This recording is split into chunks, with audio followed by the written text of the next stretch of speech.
बोलो श्यापति रामचंद्र की जय। उमापति महादेव की सदगुरुदेव भगवान की आदिशक्ति महारानी की जय। ठीक है। अब भैया ये बात है कि तुम जो है इस संसार में प्यार करते हो ना, किसको करते हो? मतलब बुड्ढों को, जवानों को या बच्चों को? छोटे बच्चों को करते हो, है ना? छोटे बच्चों को प्यार करते हो। पता है क्यों? क्योंकि वो बच्चा कितनी रोटी खाता है?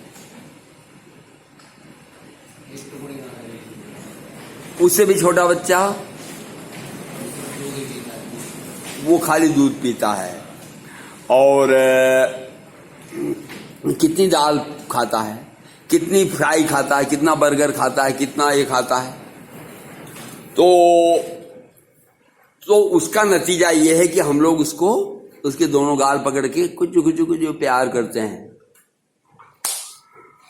पर फिर जब जैसे जैसे बड़ा होने लग जाता है, रोटी वोटी अन्न वन्न खाने लग जाता है, तब अपन प्यार तो करते हैं पर दया करते हैं, प्यार नहीं करते। फिर अपन जो है कि पर कुछ ऐसा नहीं करते, आजा बेटा, ऐसा नहीं करते। और बाद में जब दाल और रोटी पेलने लग जाता ना, फिर अपन कहते हैं कि ऐसा बैठ भाई, नहा के आ भाई, अब वहां काम कर, अब स्कूल जा भाई। फिर अपन आदेश करने लग जाते हैं। और फिर और जब कुछ खाने लग जाता है तो तदनुसार हम जो है कि उसको तदनुसार बिठाते हैं।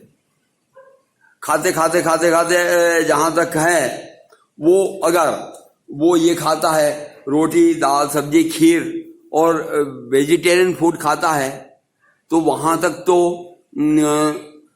उसकी इज्जत अलग है।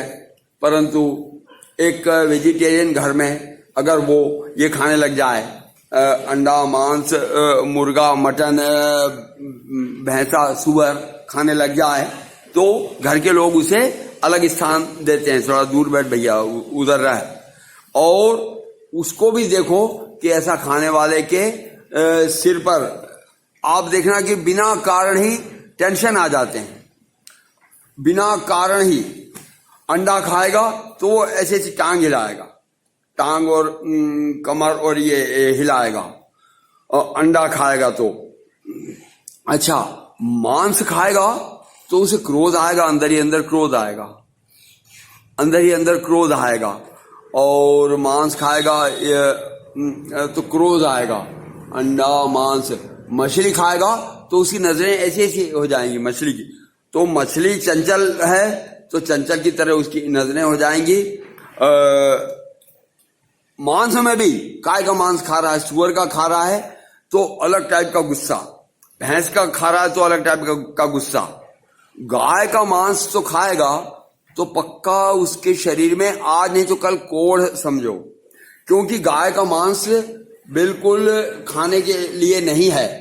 क्योंकि इसकी जो जीन्स और इसके जो साइटोप्लाज्म है, प्रोटोप्लाज्म जो है, वो खाने के लिए है ही नहीं। कोई जो इंसान खाएगा उसके टिश्यू में, सेल में, मतलब ये एकदम कोढ़ जैसा विकार पैदा कर देंगे, लाल होना या चकत्ते पड़ जाना या कोढ़ होना या उसका चेहरा लाल मिलेगा, क्योंकि वो एक ऐसी चीज तुमने खा ली है जो खाने की नहीं थी। तो गाय के मांस का तो ये दुर्गुण है। मुर्गा खाओगे तो मुर्गा खाने वालों ने मेरे को बोला है कि गर्दन अपने आप ऐसा हिलाने का इच्छा होता है। अच्छा, तो जो मांस खाओगे उसका गुण आएगा, जो मांस खाओगे उसका गुण आएगा। तो परंतु उस सबसे भी अधिक ये है कि चार आदमी कहीं बैठे हैं, या कोई एक सभा हो रही है, या कोई महफिल हो रही है, या कोई ब्याह है, शादी है, या कोई वातावरण है, एक आदमी अच्छा खासा आदमी है, सज्जन आदमी है, उसने अगर आधी बोतल या 1 बोतल शराब पी रखी है तो उसको मतलब बीच सभा में आने दोगे? उससे थोड़ा सावधान हो जाओगे। क्यों?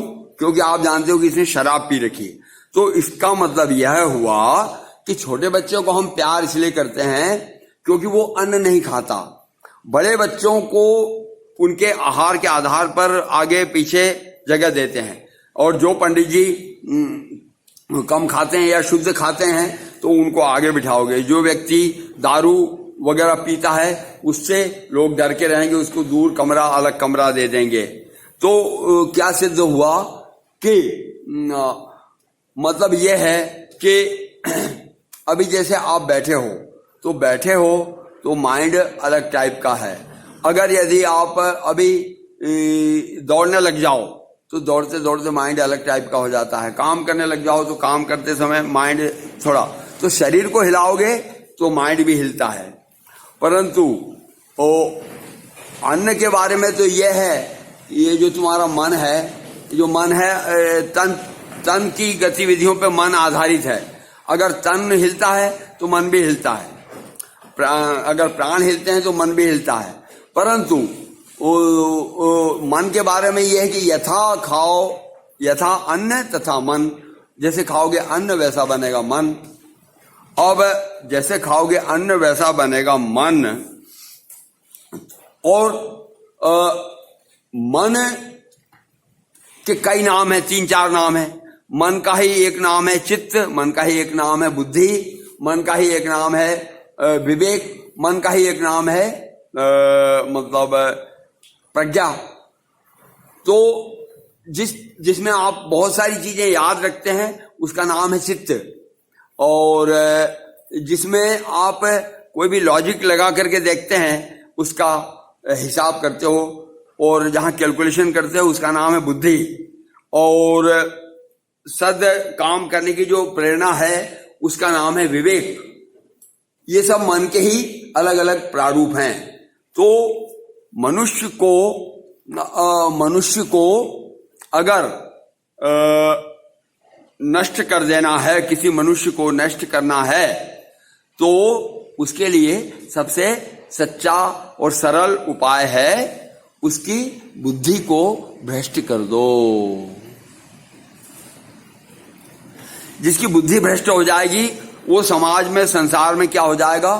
पागल जैसा हो जाएगा, विक्षिप्त हो जाएगा। वो अपने शरीर को ही तोड़ेगा, अपने शरीर को ही तोड़ेगा और शरीर को ही कष्ट देगा, दंड देगा, भूखा रहेगा, प्यासा रहेगा। वो कहाँ क्या बोलेगा, कहाँ सो जाएगा, कहाँ पड़ जाएगा, क्योंकि बुद्धि उसकी हो चुकी है भ्रष्ट। बुद्धि भ्रष्ट वाला आदमी किस औरत के साथ रहेगा, किस स्थान पर रहेगा, किस व्यक्ति से मिलेगा, क्या शुभ कर्म है, क्या अशुभ कर्म है, इसका ज्ञान नहीं रखेगा, क्योंकि उसकी बुद्धि भ्रष्ट है। तो या देवी सर्वभूतेषु बुद्धि रूपेण संस्थिता। ये बुद्धि बनती काय से है? मन से। ये मन बनता काय से है? अन्न से। यथा खाओगे अन्न तथा बनेगा मन, यथा है मन तथा बनेगी बुद्धि। और बुद्धि, अगर व्यक्ति की बुद्धि सही है तो व्यक्ति बुद्ध है, प्रबुद्ध है। और अगर व्यक्ति की बुद्धि सही नहीं है तो व्यक्ति बुद्धू है और इस संसार में असफल है, कष्ट का कारण है। तो मेरे भाइयों, हम लोगों को, सनातन धर्म के अवलंबी लोगों को, आप सब लोगों को वर्ष में 1 बार नहीं 2 बार आपको अपनी बुद्धि को साम्य, संतुलित, सात्विक, संतुलित, संयमित, स्थिर बनाने के लिए प्रकृति ने, माता ने, मनीषियों ने काल की गणना करके 2 टाइम दिए हैं। तो है वर्ष में 2 बार। एक है वासंतिक नवरात्रि और एक है शारदीय नवरात्रि। इस समय उत्तरी गोलार्ध के निकट होते हैं सूर्य भगवान, और ये है कि आपके शरीर को जितना विकार रहित रखा जाए तो आपकी बुद्धि जो है वो प्रकाशित होती है, क्योंकि आपको बुद्धि को ही जीना है। हाथ आपका कोई काम का नहीं, मोटे कितने हो जाओ पेट किसी काम का नहीं है, पैसा कितना ही हो जाए बिना बुद्धि के तुम्हारा वो पैसा भी कोई काम का नहीं, बिना बिल्डिंग 10 भी हो जाए तो बिना बुद्धि के बिल्डिंग का भी उपयोग नहीं कर पाओगे, बिना बुद्धि के आप ये जीवन को सही रूप से नहीं जी पाओगे। और उस बुद्धि को हमेशा हमें संयोजित, संयमित, स्थिर और सात्विक बनाना पड़ेगा, बनाते रहना चाहिए। और क्यों? क्योंकि जो जिस देवी का आप लोग पूजन कर रहे हो, ये देवी जो है बुद्धि के रूप में बैठी है। या देवी सर्वभूतेषु बुद्धि रूपेण संस्थिता, नमस्तस्यै नमस्तस्यै नमस्तस्यै नमो नमः। तो नवरात्रों में हमारे यहाँ भारतवर्ष में कई प्रकार से लोग उपवास करके उस देवी की उपासना करते हैं, उपवास करके देवी की उपासना करते हैं। तो कई लोग इसमें फल का आहार लेते हैं, कई लोग एक बार आहार लेते हैं, एक बार फल लेते हैं, कई लोग दूध लेते हैं, कई लोग दोनों बार दूध फल लेते हैं, कई लोग जो हैं कि एक बार फलाहार लेते हैं, कई लोग जो हैं वो जल लेते हैं, और कई लोग तो ऐसे हैं जो बिल्कुल निर्जल रह करके, इन 9 दिन निर्जल रह करके अपनी बुद्धि को संतुलित और प्रकाशित करने की चेष्टा करते हैं, क्योंकि वह बुद्धि ही माता का स्वरूप है। और या देवी सर्वभूतेषु बुद्धि रूपेण संस्थिता, नमस्तस्यै नमस्तस्यै नमस्तस्यै नमो नमः। तो हम भारतीय लोगों को वर्ष में 2 बार जो है अपनी मन, बुद्धि, चित्त, अहंकार और शरीर और चेतना को सुधारने का अवसर भगवान देते हैं। तो आइए हम इन दोनों नवरात्रों के द्वारा अपने जीवन की मुख्य सारथी, मुख्य चेतना, मुख्य दृष्टि, मुख्य अपना जीवन का निर्णय करने वाली शक्ति, बुद्धि शक्ति को प्रकाशित करने की चेष्टा करें। और उसका सरलतम माध्यम फिलहाल उपवास या फलाहार या अल्पाहार या दुग्धाहार या जलाहार या निराहार, इन सब माध्यमों से मनुष्य अपनी बुद्धि की उपासना कर सकता है। बोलो आदिशक्ति महारानी की।